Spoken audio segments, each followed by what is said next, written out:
가상칠언이란 예수님이 십자가에 달리셔서 못 박히고 죽으시기까지 7마디의 말씀을 하셨는데 그것을 가상칠언이다 이렇게 합니다. 여러분을 돕기 위해서 앞에 화면에 좀 준비해서 보았습니다. 죄송합니다. 네. 또 이게 이렇게 넘어가네요. 죄송해요. 처음에는 아버지 저들을 사하여 주옵소서 첫 마디였습니다. 예수님은 자신을 못 박는 사람들까지도 용서하기를 원하셨습니다. 어떻게 이럴 수 있을까? 우리 주님을 뒤쫓는 우리도 원수 같은 사람 혹 있으시죠? 여러분 다 천사 같은 분들이라 그런 분 없는 줄 아는데 저는 가끔 있더라고요. 그럴 때 그를 위해서 기도하는 일만큼은 멈추지 말아야겠습니다. 두 번째로 예수님께서 하셨던 말씀은 오늘 내가 나와 함께 낙원에 있으리라. 이런 말씀하셨습니다. 예수님 십자가 고통 중에서도 자비를 구하는 강도에게 구원을 베푸셨다는 거예요. 우리도 포기하지 말고 주님의 자비를 구하십시다. 우리 주님은 자비로우신 분입니다. 여러분 자손의 구원을 위해서 기도하십시오. 여러분 부모와 형제와 이웃, 배우자를 위해서 기도하는 일을 멈추지 마세요. 분명히 주께서 구원을 베풀어 주십니다. 아멘. 세 번째 주님이 하셨던 말씀은 여자여 보소서 아들이니이다. 이런 말씀입니다. 이제 예수님 죽은 이후에 홀로 남게 되어지는 육신의 어머니를 요한에게 맡기시면서 하시는 말씀입니다. 끝까지 부모를 공경하는 모습을 보여주셨습니다. 성경은 부모 공경을 분명하게 가르치고 있습니다. 어떤 사람은 기독교는 예의가 없다. 부모도 모른다. 이렇게 얘기하는 경우 있는데 절대로 아닙니다. 성경은 분명하게 부모 공경을 가르치고 있습니다. 우리 학생들, 특별히 학생들은 부모님, 우리 조부모님들을 잘 공경하시기 바라요. 태권이면 아멘하고 나머지 다 어른이 아멘 하시네. 속으로 했겠죠. 살아계실 때 부모님을 공경하는 겁니다. 돌아가신 이후엔 그의 영혼은 이제 하나님 앞에 맡겨진 것이라 이제 그 앞에서 절을 하는 것은 우상인 겁니다. 그래서 살아계실 때 잘해드리는 것. 이것이 성경적인 부모 공경입니다. 뿐만 아니라 부모의 반열에 있으신 어르신들을 공경하고 인사 잘하는 것. 이것 또한 성경의 가르침인 것입니다. 우리 학생들, 우리 배들교 학생들은 우리 교회 어르신들한테 인사 잘하지요? 잘합니다. 잘합니다. 혹시 안 하는 아이들이 있거든 직접 하지 마세요. 괜히 인기 떨어져요. 그러니까 저한테 말씀해 주세요. 제가 그랬다고 그러세요. 그러면 제가 사탕을 주면서 잘 홀려보겠습니다. 그래서 항상 우리 아이들이 어르신들에게도 공경을 표현 잘하는 우리 베델의 아이들이 되었으면 좋겠습니다. 네 번째 예수님의 말씀은 엘리 엘리 라바 사박다니 나의 하나님 어찌하여 나를 버리셨나이까 하는 기도입니다. 예수님은 우리 죄를 대신해서 우리 죄를 대신 짊어지시고 십자가에 달려서 죽으셨습니다. 그래서 예수님은 죄 없으시지만 우리 죄 때문에 죄로 인하여 하나님과 끊어지는, 죄로 인하여 하나님과 단절되어지는 그 고통을 경험하셔야 했습니다. 예수님의 이 십자가 고통 덕분에 우리는 오늘도 하나님과 화목하게 되었습니다. 오늘도 그 은혜 때문에 우리는 하나님을 예배할 수 있게 되었습니다. 오늘도 여러분이 기도할 때 그 주님이, 그 하나님이 여러분의 기도를 들으십니다. 어떻게? 예수님이 십자가에서 고통당하시며 하나님으로부터 단절되어지는 그 고통 가운데 계셨기 때문에 우리는 하나님께 지금도 나아감을 허락받은 것입니다. 그러므로 이 은혜 받은 우리라면 죄는 그 모양이라도 버리셔야 됩니다. 죄는 모양이라도 버리셔야 됩니다. 그리고 죄에 대해서는 피 흘리기까지 싸우시기를 결단하시고 그렇게 싸우시기 바랍니다. 또 싸우고 또 싸우고 또 싸워서 내 안에 죄가 하나씩 끊어져 내가 더욱 거룩해지고 경건해지는 일을 멈추지 않는 우리 모든 성도들 되기를 바랍니다. 다섯 번째 말씀은 내가 목이 마르다 하셨습니다. 여섯 번째 말씀은 다 이루었다 하셨고, 일곱 번째 말씀 죄송합니다. 네, 내 영혼을 아버지 손에 부탁하나이다 하시면서 숨을 거두셨습니다. 오늘은 내가 목마르다라고 하는 이 본문의 말씀을 가지고 좀 더 깊이 살펴보려고 합니다. 그럼 십자가형, 우리 앞에 십자가를 놓았는데요. 예수님이 달리셨던 십자가는 이것의 2배, 3배 정도로 큽니다. 십자가형은 양손에 못을 박고 발에 못을 박습니다. 그리고는 엉덩이 부분에 조그마한 나무를 하나 받쳐둡니다. 그 상태가 되어지면 이 손에 또 발에 몸무게가 실리면서 물과 피가 그 상처난 부위로 계속 서서히 빠져나가서 죽게 되는 겁니다. 길게는 3일 동안 십자가에 달려 고통받다가 죽게 되는 형벌입니다. 학자들의 연구에 의하면 이 십자가형에 있어서 가장 큰 고통은 목마름이라고 합니다. 목마름. 헬스로 인해서 얼른 죽고는 싶은데 죽어지진 않고 듯한 그 목마름 때문에 이 십자가 고통이 너무너무 견디기 어려운 아주 잔혹한 그런 형벌로 여겨졌어요. 예수님도 바로 그 십자가 형벌을 받으신 거죠. 예수님의 입술이 갈라지고 입이 부르틉니다. 목이 너무 타서 침을 삼킬 수조차도 없습니다. 혀가 입 천장에 붙어본 적이 있나요? 예수님은 목소리도 잔뜩 쉬어 말조차도 나오지 않았습니다. 혹 여러분 수술하신 분들은 한 번쯤 경험해 보셨을 겁니다. 물을 바로 안 주기 때문에 그 타는 듯한 목마름을 하실 겁니다. 예수님은 목 마르셨습니다. 예수님의 입술에 마지막 물기가 언제 닿았을까? 다락방에서 식사하실 때였습니다. 그러니까 좋게 12시간은 예수님은 입에 물을 대지 않으셨어요. 거기서 마지막 포도주의 입을 잠깐 내신 이후에 매를 맞으시고 침뱉음을 당하시고 채찍질로 몸이 찢겨지시고 십자가를 지시고 죄를 지셔야 했습니다. 단 한 방울의 물도 그분의 목에 적셔지지 못했습니다. 예수님은 목마르셨습니다. 그런데 참 이상해요. 왜 예수님이 가만히 계셨을까? 예수님은 물을 포도주로 바꾸셨던 능력의 기적의 주님이세요. 말씀 한마디로 풍랑을 잠잠케 하시고 비도 멈추셨던 분이세요. 또 참 그러고 보면 예수님은 하나님이셨다라고 말씀하죠. 그러면 성경에 보니까 하나님께서는요, 광야가 변하여 연못이 되게 하고 샘물이 되게 하셨던 분이 하나님이시래요.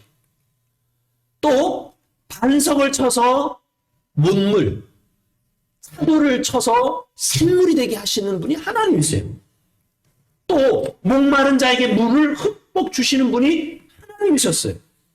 그런데 왜 진작 하나님이신 예수님은 당신의 목마름을 그냥 견디고 계셨냐 이거예요. 온 인류의 죄를 대신하여 짊어지시는 그 크고 위대한 일이었다면 예수님은 그냥 그것만을 위했다라면 이렇게까지 않으셨을 거예요. 33년을 왜 예수님이 이 땅에서 사셔야 했을까요? 아니 십자가에서 죄 대속의 일만 하시려고 한다면 1년만 사시면 되죠. 아니요, 일주일만 사셔도 되죠. 딱 그 일주일 사시다가 우리의 죄 딱 짊어지시고 딱 죽으시면 되잖아요. 아니 공생에 3년만 사시면 되잖아요. 근데 왜 예수님은 태어나셔서 죽음에 이르기까지 일생을 사셨을까요? 우리 여기 있는 학생들처럼 어린 시절을 보내시고 우리 규민이 같은 그런 더 기어다니는 그런 시절도 보내고 그리고 청년이 되어서는 목수라고 하는 직업을 가지고 열심히 일하는 노동도 하셨어요.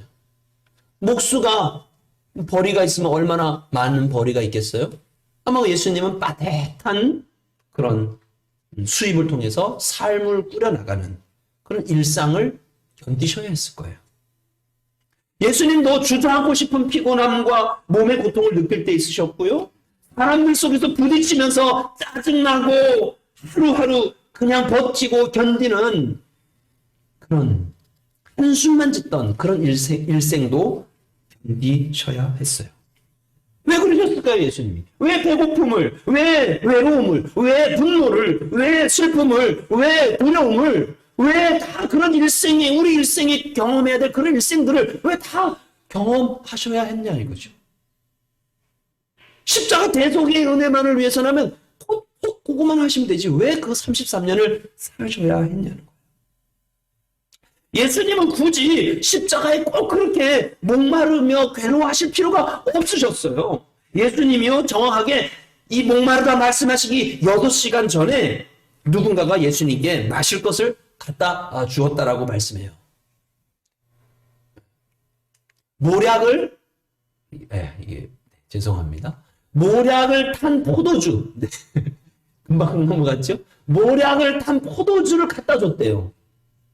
모략을 탄 포도주란 뭐냐면 마취 효과가 있는 거예요. 그래서 십자가형에 받는 사람에게 있어서 꼭 미리 모략을 탄 포도주를 줍니다. 왜요? 마취되어져서 하라고요. 마취돼서 그 괴로움을 좀 견디라고. 근데 예수님은 그 모략을 탄 포도주를 거부하셨어요. 약물에 마취돼서 십자가의 고통이 감해지는 것을 허락지 않으시고 그 고통을 받으시려고 하셨다는 거죠. 예수님이 왜 모든 감각을 통해서 그 고통을 다 견디려고 하셨을까요? 그것은 우리도 그와 같은 고통을 느낀다라는 것을 아셨기 때문입니다. 우리도 피곤하고 지금도 눈꺼풀이 무거워 너무 피곤하시죠? 지난밤에 너무 아프셨던 분도 있으실 거예요. 지난 주간에 너무 아주 그냥 치밀어 오르는 화 때문에 어찌할 줄 몰랐던 우리 학생들이나 우리 어른들도 있었을 거예요. 그걸 예수님이 하신 거죠. 아무리 약을 써도 덜 수 없는 그런 몸의 고통, 마음의 고통.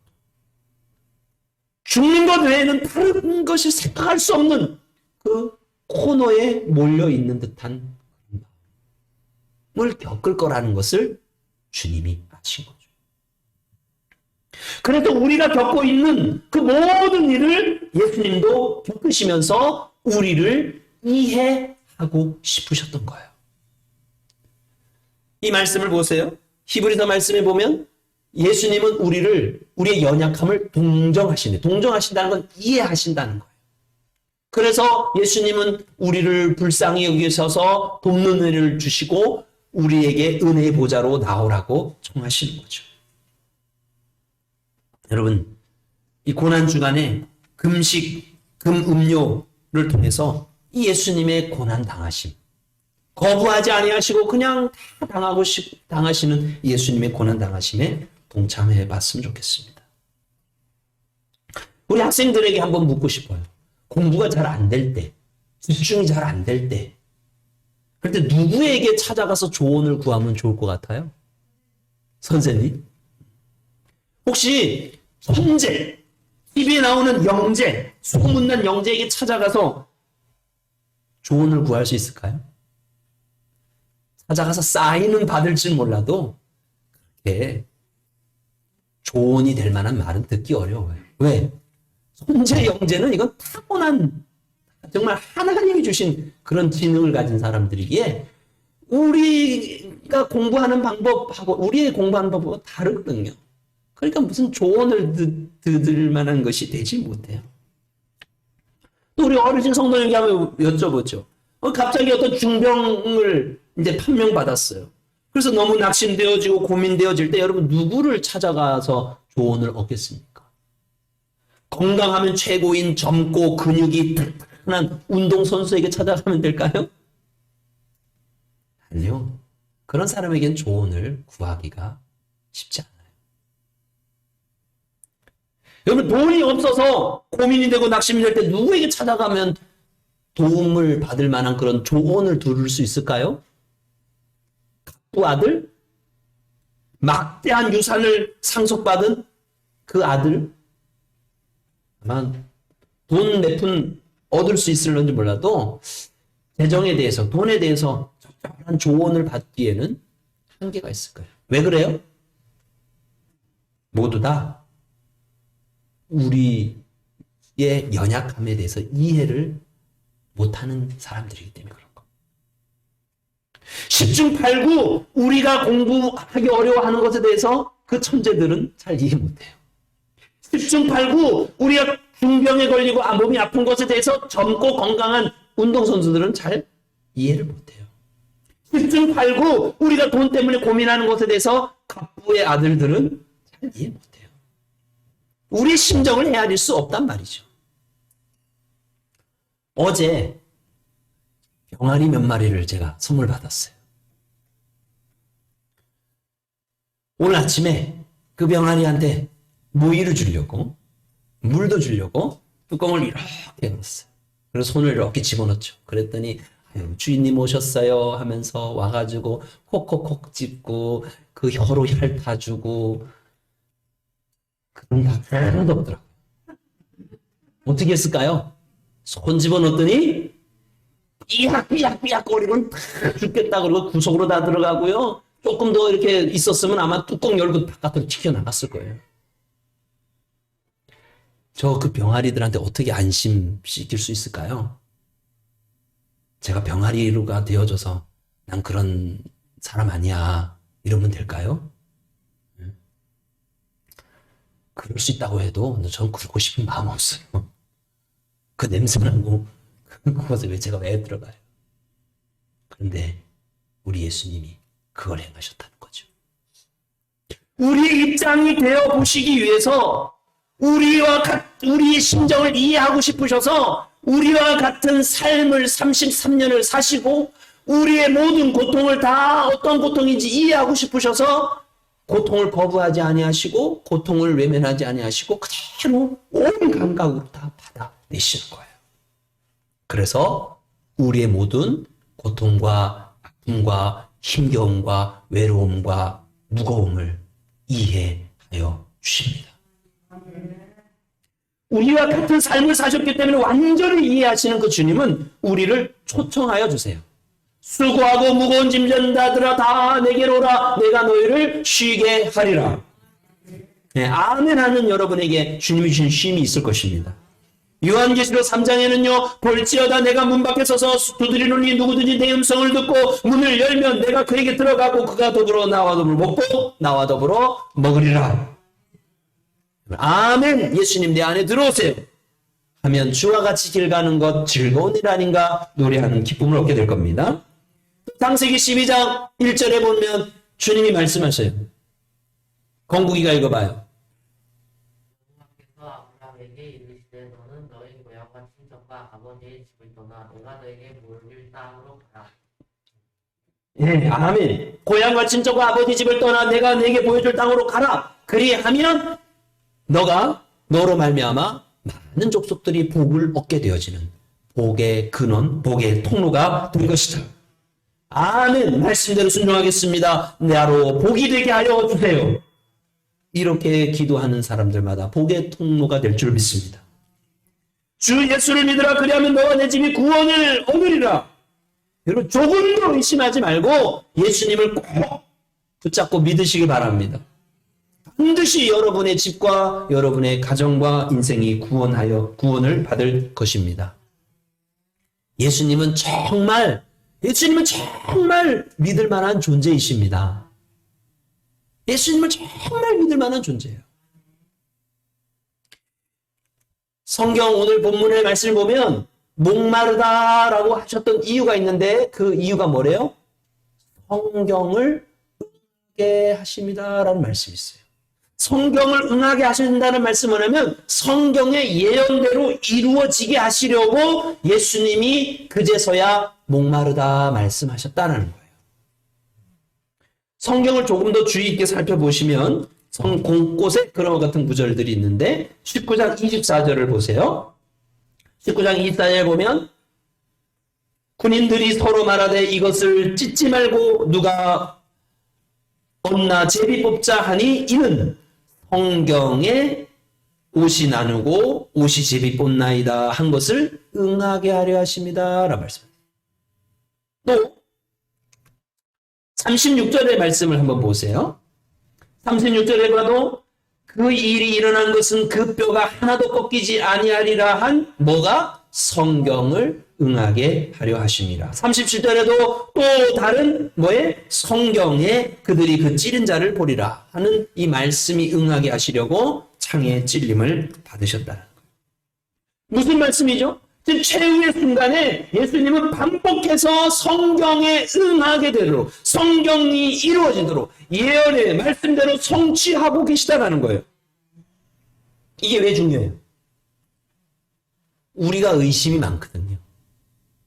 그래서 예수님은 마지막 순간에 성경의 예언대로 다 그대로 행하시면서 바로 예언되었던 메시아가 바로 나다라는 것을 증거하여 주시는 거죠.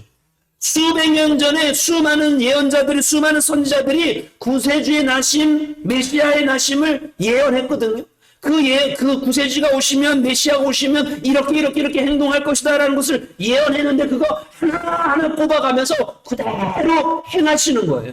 그걸 통해서 내가 바로 메시아다. 내가 바로 구세주다라는 걸 증거하여 주시다. 성경을 연구한 학자들을 보면 정확하게 332개의 예언의 말씀을 예수님께서 그대로 성취하고 이루셨다라고 얘기합니다. 왜? 우리가 의심이 많아서. 의심이 많은 그 한 사람 한 사람에게까지 예수님은 바로 예언하셨던 구세주다, 메시아다라는 것을 증거하시기 위함인 거죠. 예수님은 하나님께서 예배해 놓으신 어린 양입니다. 예수님은 모든 죄인을 대속하여 죽으신 제물이 되신 구세주가 맞습니다. 우리에겐 믿을 만한 분이 필요하잖아요. 그죠? 믿을 만한 분이 있었으면 좋겠어요. 힘도 세고요, 지혜롭고요, 돈도 많고요. 거기다가 믿을 만하고, 거기다가 성품도 좋고, 그런 이가 있었으면 좋겠어요. 그런데 어때요? 이 땅에 사는 사람들을 믿으려고 했다가 지친 적이 많지 않나요? 오히려 그 믿으려고 했다가 그 사람한테 상처받은 적이 많지 않나요? 이 땅에 있는 것을 무엇인가 의지하려고 했다가 실망한 적이 더 많지 않나요? 지난주에도 여러분 가족에게 실망하고 그래서 화가 나고 그래서 답답했던 일들이 있지 않나요? 여러분 물에 빠진 사람이 이미 물에 빠져서 허우적대는 사람에게 도와주세요 해요? 그럴 수 없는 거예요. 죄수가 감옥에 들어가 있는 또 다른 죄수에게 나 좀 석방해줘 라고 말하는 거 무슨 일이죠. 거지가 또 다른 거지에게 한 푼 줍시오 하는 건 있을 수도 없는 얘기죠. 우리는 우리보다 더 강한 지혜와 능력을 가진 누군가가 필요합니다. 그리고 우리의 모든 사정을 다 이해해 줄 누군가가 필요합니다. 그리고 우리를 오래 참아줄 그 누군가가 필요합니다. 인류 역사상 그와 같은 분이 한 분 계셨습니다. 그분 바로 예수 그리스도이십니다. 의심하지 말고 그분을 꼭 믿으세요. 두려워하지 말고 그분을 진심으로 마음을 영접하세요. 이미 믿으신 분이 있다면 정말 이제 믿음의 용기를 내셔서 하나님의 그 말씀, 주님의 그 말씀대로 순종해보세요. 제가 잘했다. 내 인생 돌아보면서 참 잘했다라고 하고 생각하는 게 세 가지가 있어요. 거꾸로. 세 번째. 뭐냐면, 첫째 아들, 둘째 아들. 이 아들을 낳게 된 것이 참 잘했다. 아니, 꼭 뭐, 아들을 낳았다는 것이 아니라, 아이가 둘이 있다는 게 참 감사하고, 너무 잘했다. 특히 이제 규민이 나을 동안 11년 걸렸거든요. 포기하지 않고 기도하고 정말 이렇게 계속 구하였던 일들 너무 잘했다 싶어요. 두 번째 잘했던 거, 제 아내를 결혼하기로 마음에 결단했다. 잘했다 생각해요. 동감하시는 분이 여러분 있으시네요. 제가 꼭 전해줄게요. 첫 번째. 이것은 제가 중학교 1학년 때 예수님을 믿을까 말까. 그때 아멘 믿겠습니다 하고 결단했던 일. 그렇게 영적 기도했던 일. 너무 잘했다고 생각합니다. 여러분, 그 믿음으로 여러분도 오늘 나오셨죠? 잘하셨어요. 혹시 친구 따라 나온 사람 있어요? 있어도 아멘 못하겠죠? 괜찮아요. 좋은 친구 둔 거거든요. 그렇게 나오다 보면 어느 순간에 내 안에 믿음이 생겨요. 또 오늘 아침에 나오다가 고민되신 분 있어요? 나올까 말까? 괜찮아요. 오늘 잘 나오셨어요.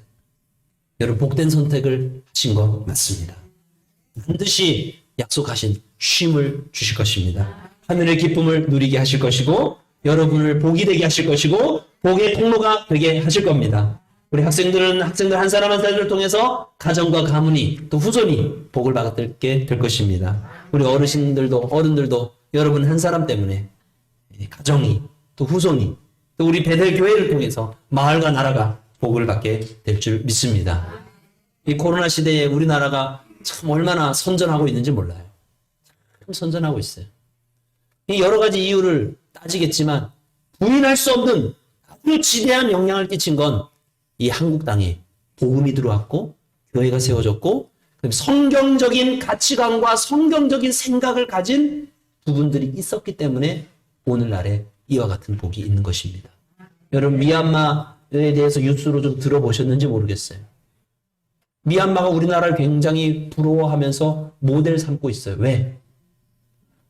저 한국같이 그런 전쟁의 폐허 속에서 어떻게 저렇게 나라가 될 수 있었는가? 어떻게 민주주의가 저렇게 발달하고 경제 부국을 어떻게 이룰 수 있었을까? 부러워하고 있어요.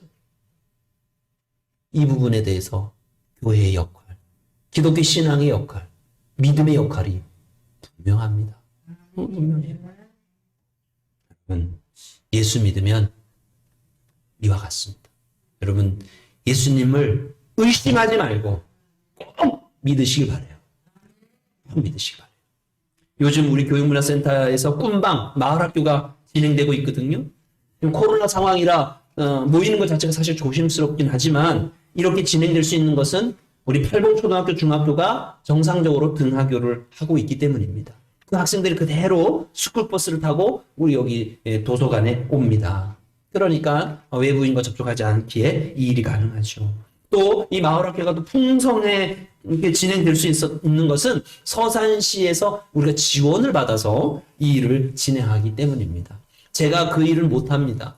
우리 마을학교 어머니 중에 한 분이 그 서류 같은 걸 잘 정리해서 서산시에 이렇게 하니까 우리 좀 지원해 주시겠어요? 라고 했더니 오케이 해서 도장 찍어서 그렇게 우리가 지원받고 있는 겁니다. 거기에다가 우리 마을학교 교사들 엄마들이요 강사비를 조금씩 받아요. 근데 그 강사비를 전액 자발적으로 도서관으로 기부해 주기 때문에 참 풍성하게 진행되고 있어요. 서산시 지원금, 서산시에서 지원해 주는 것에는 간식비가 포함되어 있지 않아요. 근데 우리 모일 때마다 우리 아이들에게 풍성하게 먹이거든요. 그것은 우리 마을학교 엄마들이 자발적으로 그 강사비를 기부해 주었기 때문에 거기 안에서 간식비를 쓰는 겁니다. 그리고 저 센터에서 전기세 거기서 나가고 있고 또 인터넷 비용 및 기타 소모품 비용도 거기서 지금 충당하고 있는 겁니다. 지난주에 마을학교를 보면서 참 마음이 뿌듯했습니다. 사진 몇 장을 좀 보여드리죠. 이게 지금 잘 안 보일 것 같으니까 제가 좀 이거 하겠습니다. 이것은 우리 도서관에서 우리 아이들이 이렇게 독서교실 책을 읽는 모습입니다. 또 이건 뭐 하는 것 같으세요? 뭐 이거 하네? 이건 바느질 하는 겁니다. 5, 60년의 그 세대 차이를 바느질로 지금 좁혀서 같이 하고 있는 겁니다. 여기 한쪽에 우리 여기 이제 윤기순 선생님, 이 아이들이 지금 있습니다. 또 이 그림은 뭔지 아시겠죠? 축구 교실 하는 겁니다. 우리 아이들은 축구 교실 하고 있습니다. 이와 같은 물품들이 다 아까 말씀드렸던 그런 이렇게 서산시의 지원, 또 마을학교 교사들의 강사비의 자발적 기부들을 통해서 진행되어지는 겁니다. 자, 이건 뭐 하는 거죠? 여기 어딘가요? 이분이 누구시죠? 이화의 권사님, 이화의 권사님. 여기 이분이 누굴까요, 그럼? 임기환 성도님입니다. 임기환 성도님. 네. 지난 수요일 날 오후에 여기 우리 호리라고 하는 이 지명이 어떻게 왜 생겼나 하는 것을 서로 살피려고 그 범머리가 있는 곳에 가서 쓰레기도 줍고 그리고 우리 임기환 성도님을 일일 교사로 모시고 노르모 그리고 범머리에 대해서 설명을 듣고 있는 겁니다. 여전히 좀 부족하긴 합니다. 저는 더 많은 우리 교회가 있어서 더 행복한 그런 마을, 그런 이 지역이 되기를 원합니다. 여전히 좀 부족은 합니다. 특히 이제 우리 어른들을 위한 그런 서비스가 좀 코로나 상황이라 더 잘 못하고 있는 그런 안타까움도 있습니다. 또 함께 협력할 만한 그런 일꾼들이 없는 또 부족한 부분들에 대한 한계도 있어서 그렇습니다. 여러분 기도해 주셔서 교회가 있어서 지금보다 더 행복한 마을과 지역을 이루어갈 수 있길 원합니다. 지금 이 아이들이 자기네들이 얼마나 큰 복을 지금 받고 있는지 알까요? 지네들이 모르겠대요. 그럴 거예요. 근데 얘네들이 어른이 되면 그때 참 우리가 참 복의 교훈 속에서 살았구나라는 걸 조금은 알게 될 겁니다. 그러면 이들이 또 어디 가서든지 이와 같은 신앙의 공동체를 이루고 이와 같은 복의 통로로 쓰임받게 될 줄을 믿습니다. 저는 우리 베델교회가 참 자랑스럽습니다. 여러분들이 참 자랑스럽습니다. 예수님을 구세주로 영접한 신앙의 공동체로서 믿음의 용기를 내주신 것, 순종하여 주신 것, 지금도 교육문화센터를 함께 세워가고 있는 것 너무나 자랑스럽고 고맙습니다. 오늘 오후에도 우리 마을길 청소 같이 잘 해보십시다. 예수 믿는 건 너무나 잘한 일입니다. 그리고 그렇게 예수를 잘 믿는 사람을 통해서 그런 공동체가 있는 곳에 통해서 복이 흘러가서 가정과 마을과 지역이 복받게 되어집니다.